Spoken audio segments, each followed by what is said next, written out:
Ngakio chigati ya bwatini ya buku bwatirana mamone kyombekeriki abari munata sorgongo rwa Gusii igoni go batebire buna mbale no kwegena unetaro yayo murebwense William Samuel Ruto nekerania mange na boni go bari ganige tambokero kyo murebwense William Samuel Ruto anaso kurwege talikyo burai na bako bachora bakonyi ukorwa ase abawaziri korwa sorgongo rwa Gusii ni go bagokerege tambokero kyo ase serikali ya county ya Kisii na boigo Gusii ngi makonyorege taliyo burai osekyo burai ase serikali ya Kenya Kwanza.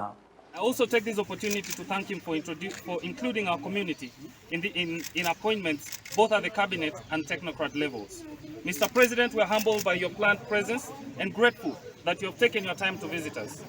As you may know, Kisii County is a diverse and dynamic region, rich in culture and tradition and home to some of the most industrious and entrepreneurial people in this country.